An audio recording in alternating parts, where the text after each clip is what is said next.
Bienvenue dans cette nouvelle vidéo sur le logiciel Inventor Professionnel. Donc aujourd'hui, nous allons voir comment concevoir cet art et appliquer des apparences comme ça. Donc vous allez voir que c'est assez simple comme ça, mais il faut être un peu malin. Et on va notamment utiliser la fonction révolution et en plus, on va utiliser ici le mode surface pour pouvoir créer et faire un épaississement pour pouvoir ajouter ici le volume. Donc avant de commencer, si cela vous intéresse et vous êtes nouveau sur la chaîne, n'hésitez pas à vous abonner. Je fais régulièrement des vidéos pareilles, donc ça peut être utile et abonnez-vous pour ne pas manquer les nouvelles vidéos qui viennent. Donc si cela est fait, on peut maintenant commencer une nouvelle conception. Donc on ouvre une nouvelle conception et dans la nouvelle conception, vous allez sélectionner ici standard et vous allez créer ici une nouvelle pièce. Donc pour commencer la conception, on va venir ici créer une nouvelle esquisse et là vous choisissez le plan que vous voulez. Moi je vais prendre le plan XY et là je vais faire OK. Donc le plan XY c'est bien le plan de face et à partir de là vous pouvez vous déplacer et positionner ici bien votre repère. La première chose qu'on va faire, on va bien sûr créer une ligne, mais cette ligne, ça doit être une ligne de construction. Donc qu'est-ce qu'on fait? On vient ici dans un format et dans format, vous avez vu ici où c'est écrit trait d'axe ou ici géométrie de construction. Donc vous cliquez sur trait d'axe ou géométrie de construction. Donc si cela est activé, ce qui veut dire que la ligne que vous allez créer est une ligne de construction. Donc je viens cliquer ici sur la ligne et ici je clique comme ça et je me déplace. Donc là je peux directement renseigner ici la dimension que j'ai besoin.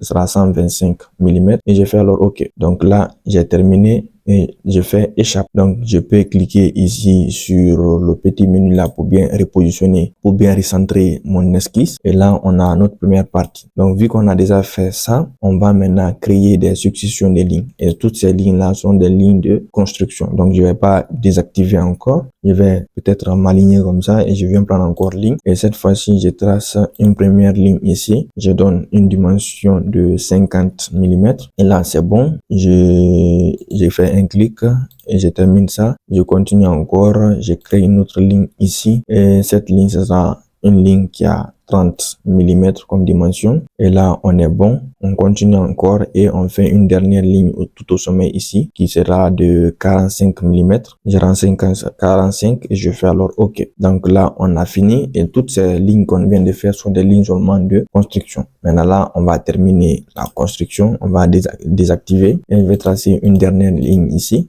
Et cette ligne, ce sera une ligne qui a une dimension de 30 mm et je fais alors OK. Donc là, on est tout bon. Maintenant, on va donner maintenant les dimensions entre chaque ligne pour terminer notre esquisse. Donc, je peux cliquer sur D sur mon clavier et quand je clique sur D sur mon clavier, vous allez voir ici automatiquement la cote là va s'activer. Donc, je trace ici une distance entre cette ligne et cette ligne qui sera une distance de 65 mm. Et là, après ça, je trace ici encore entre cette ligne et cette ligne, je veux 35 mm. Je fais alors entrer. Donc, à partir de là, vous allez voir que tout est noir et ça veut dire que notre esquisse est entièrement terminée. Donc, maintenant, ce qui va nous manquer ici, c'est de mettre les arcs pour donner la forme de notre jarre parce qu'on va utiliser la révolution comme j'ai dit. Donc, il nous faut maintenant nos arcs de révolution. Donc là, je vais dézoomer un peu, je vais déplacer ça, je vais zoomer là, je vais recentrer en cliquant ici sur le menu là. Et à partir de là, maintenant, je viens prendre ici arc et vous allez voir, c'est arc par 3 points. Donc, je commence à la fin de cette droite et je viens jusqu'à cette droite et je fais de telle manière. Donc là, c'est à vous de mesurer vraiment ce que vous voulez. Parce que si vous faites trop un rayon vraiment presque tangent, vous allez voir que la jarre ne sera pas vraiment d'une bonne forme. Donc, je vous conseille de faire vraiment quelque chose d'assez simple et cool. Et vous pouvez quand même vous-même vérifier et vous faites comme vous voulez. Donc là, c'est bon. Je viens encore, je fais un arc entre les deux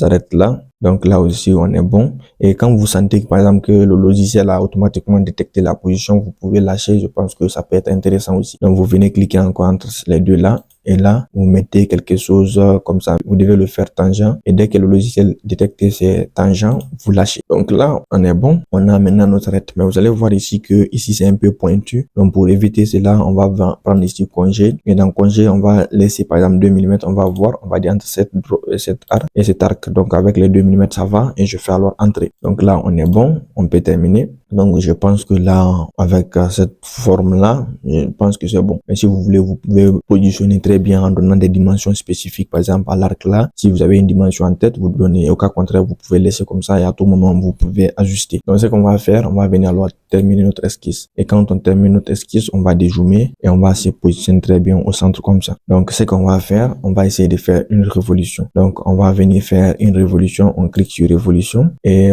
l'arc est déjà sélectionné. Donc, on vient prendre ici notre axe. Et automatiquement, le bienfait dans ça, c'est que le logiciel détecte automatiquement que notre arc là n'est pas une surface fermée. Et vu que ce n'est pas une surface fermée, qu'est-ce qu'il fait? Il nous crée directement quelque chose qui est en surface. Donc, ce n'est pas en volumique. C'est pourquoi vous voyez ici le mode surface est activé. Donc, si je le désactive, vous allez voir que ça ne marche pas. Par exemple, quand vous cliquez, vous allez voir qu'il y a un petit problème. Donc, c'est ça qui fait que ça ne marche pas. Donc, on est obligé d'activer le mode surface pour que ça marche. Donc, si je sélectionne ici, vous allez voir que quand je sélectionne mon esquisse, ça va marcher. Donc, c'est ce qui est bien. Là, ça nous détecte automatiquement. On n'a pas besoin d'aller forcément dans surface et prendre par exemple la fonction révolution et tout. Donc là, lui-même, il s'occupe de ça et ça, c'est déjà bien. Donc, quand vous terminez, vous faites alors OK. Donc là, on a ici notre jarre en surface. Maintenant, on doit l'épaissir pour donner un volume. Maintenant, ce qu'on va faire, par exemple, si vous voulez faire une rotation, au lieu de venir chaque fois prendre ici l'orbital là et vous retourner comme ça et faire échappe à chaque fois, vous pouvez faire Shift et appuyer sur votre molette, la souris, et là, vous pouvez faire une rotation libre et bien contrôlée. Au lieu de venir chaque fois ici prendre. Donc ça peut être intéressant. Maintenant, ce qu'on va faire, on va venir maintenant la modifier et on va chercher épaissir. Et quand vous venez, à chaque fois que vous pointez sur une fonction, il vous montre de quoi il s'agit. Et là, nous, dans notre cas, c'est bien sûr épaissir qu'on va prendre. Donc, épaississement, on clique là-dessus et on va demander de sélectionner. Donc, on peut tout sélectionner comme ça. Et donc, dès que tout est sélectionné, ils vont nous proposer ici une distance. Donc là, la direction de l'épaississement est bien indiquée. Soit vous faites un épaississement intérieur, extérieur ou centré, c'est-à-dire symétrique. Donc, à vous de voir. Et l'épaisseur que vous voulez ajouter, vous pouvez ajouter soit 2 mm, 3 mm, c'est à vous de voir. Par exemple, moi, je vais mettre 2 mm par exemple. Et là, vous avez peut-être, vous pouvez mettre un nom de solide. Par exemple, le nom du corps, on va l'appeler comme ça, jarre par exemple. On va l'appeler jarre de révolution. Donc, quand je l'appelle jarre de révolution et je clique sur OK, et automatiquement, il me crée une épaisseur. Donc, le problème maintenant ici, vous allez voir à l'intérieur, on a ici une couleur bizarre. Qu'est-ce qui fait ça? C'est parce que l'autre révolution n'a pas été cachée. Donc, vous faites un clic là-dessus, vous allez voir que c'est lui. Donc, vous pouvez venir faire ici un clic et vous cherchez à cacher ici notre révolution parce qu'on n'a plus besoin. Donc, si vous venez ici, vous allez voir ici la visibilité. Donc, ici, c'est activé. Et si vous voulez, vous pouvez faire par exemple Alt plus V. Comme ça, vous cachez automatiquement sans venir cliquer sur visibilité. Donc, par exemple, j'ai cliqué là-dessus, ça marche. Donc, si je fais par exemple, je viens cliquer là-dessus et je fais Alt